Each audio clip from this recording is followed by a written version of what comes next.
I'm Jasmine, and today I'll be going over my 3D printed products. The amount of time it took me to complete this project was probably more than the minimum 10 hours. A lot of the time went to prepping, brainstorming, and finding tutorial videos to help me produce my 3D products. I'd say that the prep time took probably the most because I had to watch videos from Make April 3D. I ended up scrolling through a lot of their pages to get inspiration and figure out more about 3D printed products. After that, I decided to watch YouTube videos for Tinkercad because I've never used a 3D program like that before. I saw maybe like an hour tutorial running through all the types of camera movements, windows, how to align items, how to make holes, different shapes. I also saw this other video, it was probably about 10 minutes, and it was this guy going over another tutorial. It's really quick and easy to follow through, so I used that one to help me produce my product. When I first logged into Tinkercad, there were tutorials that I had to follow. The Tinkercad tutorial lessons are really easy to follow, so it took me about 15 to 20 minutes to complete them. There was one about how to make a hole, how to use the camera movements of the x-axis and the y-axis planes. There was another one about how to use the camera and like rotate the screen to view my object from different perspectives. My design process was time-consuming because I thought a lot about how I could help someone and how I can make my product flexible for more than one person. As for how I came up with my 3D products, I thought a lot about who my audience was and what they needed help with. I thought a lot about my grandma because she has arthritis and she struggles to grasp things and close her hands tightly. It hurts her. And I thought about how it would be easier to open up bottles and jars and lids if I had my device. When I came up with this product, I wanted it to be universal and easy to use. For my product, you only need one hand to use it and you barely have to close it. With the grips here, it makes it easier for your fingers to align.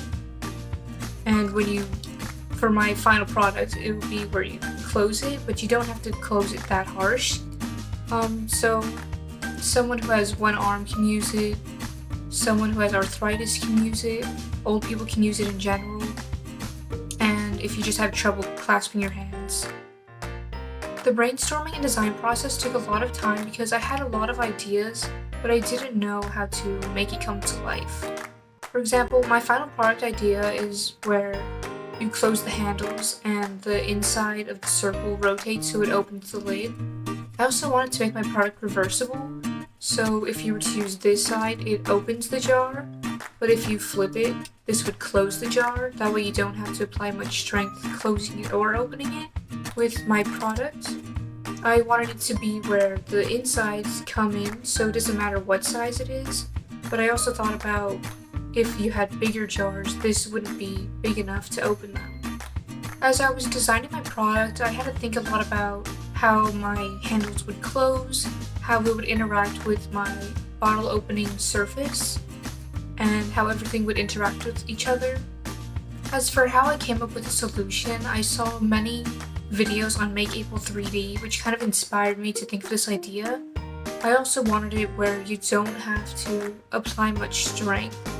I know there's already other universal jar openers, but mine is different because I want it to be more mechanic, if that makes sense. I know you've probably been waiting to see how my product works, so since my 3D product isn't completely finished, I can give a small example of how it would work. For my design, I decided to put this side up so the user knows that this is the side that's going to open the bottle. I also included grips so it's easier for the user to hold on to the handle. For example, you have your bottle, you would put this on and then you would close it and the insides would rotate, which would make the lid open. Since this is just a prototype, it's not completed and I still have a lot to work on it, but I hope you can see my idea and where it's coming from. Knowing what I know now about people with disabilities and how they struggle with day-to-day challenges has really changed my perspective on things. Before working on this project, I'd say my empathy level awareness was really low. Doing this project has really opened my mind and I feel like I want to help more people. Hopefully I don't overstep my boundaries, but I do want to help when I can. Thank you. I hope you like my 3D product and what I had to say about it.